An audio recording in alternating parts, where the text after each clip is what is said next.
Is a guide for you for your current performance assessment. There's nothing you need to do with this slideshow, with this presentation, but you might want to watch it and go through it so you can learn about some of the social structures we're going to cover, and then review some of those that we already have, because you will be picking a social structure for your country that you created, and you're also going to determine how you will choose your leader based off of everything we've learned so far. So again, this is just a guide. And these are some of the people that we will be studying during this unit and this year. Please read through these examples of how they organize their social structures and how they pick their leaders. This slide presentation, along with the leaders slide presentation that we went over earlier this week, will help you pick how your country will be run and how it will pick its leaders. So, first of all, if you remember, we talked about Rome in the beginning. Rome started as a kingdom, but the last king was overthrown by the people. The people then started a type of democracy called a republic, where citizens vote for their leaders. You can review that Roman Republic here if you choose to do so.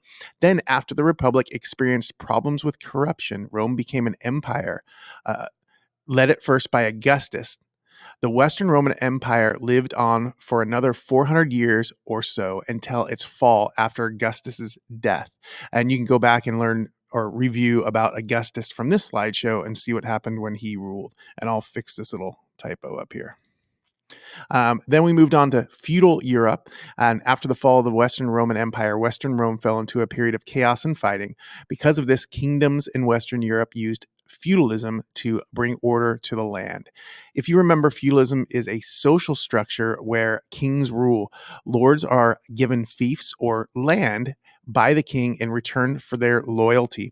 Knights were also given land in return for their protection and loyalty. Serfs were permitted to live on the Lord's land in return for work. Remember, you had to do all that work for your parents because you were a serf, and serfs were actually considered, we didn't really go over this, part of the land. So if a lord left their manor and got a new manor, well, that serf would be part of the old manor. They'd be like property of the manor. So just another little tidbit for you.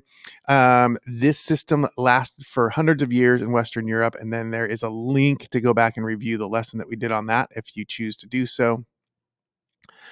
We haven't talked about feudal Japan, but we will. Japan, we haven't talked about, also used a feudal system. It was similar to Western Europe with a couple differences.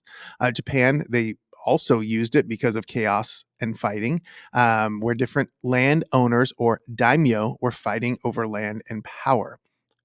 These landowners or daimyo exchanged land for protection and loyalty of warriors called samurai.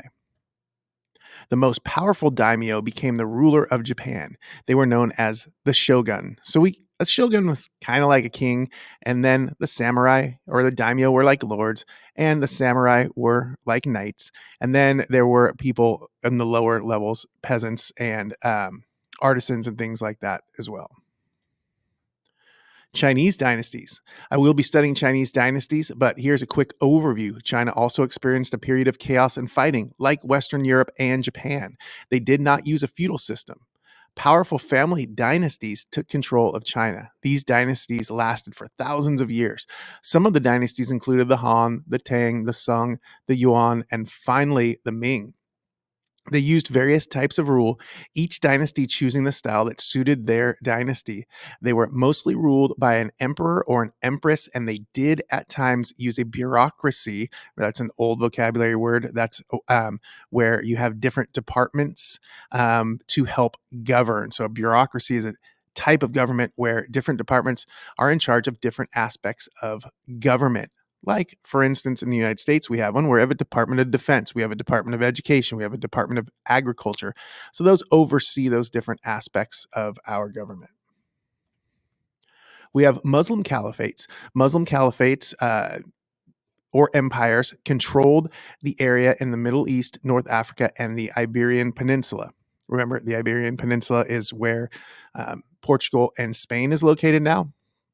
Muslim caliphates govern in many different ways. Their social structure was and is deeply rooted in their Islamic faith. Muslim caliphates, like Chinese dynasties, often used bureaucracies to help govern their caliphates. Until his death, Muhammad was the leader of Islam. After his death, a successor or caliph was chosen.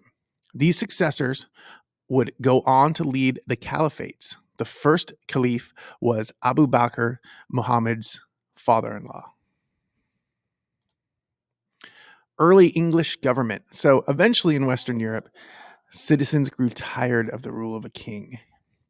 Between the growth of European cities and lords not agreeing with the ways of their kings, a document was formed called the Magna Carta. This document took power from the king and placed it in the hands of the people. The people were granted certain rights, such as trial by jury, the right to not be detained without being charged with a crime, and the right to dispute taxes created by the king. Sorry, that's my son in his class. These changes also brought about a group called Parliament. This group was made up of nobles and commoners. They worked together to help make laws and political decisions.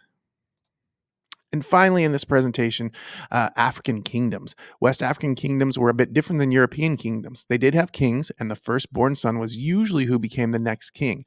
But if the people did not like how the king ruled, the people could get rid of the king and appoint a new king. Kings in West Africa became very rich from trade and also admired the Muslim caliphates who they traded with. The West African kings, impressed with how the Muslim caliphates ran their empires, employed some of their techniques and adopted their religion. They combined aspects of Islam with their indigenous religions. So that's an overview of all of these people. We're hoping that you use this to help you make your decision in how you are going to run your country and how you are going to pick your leaders.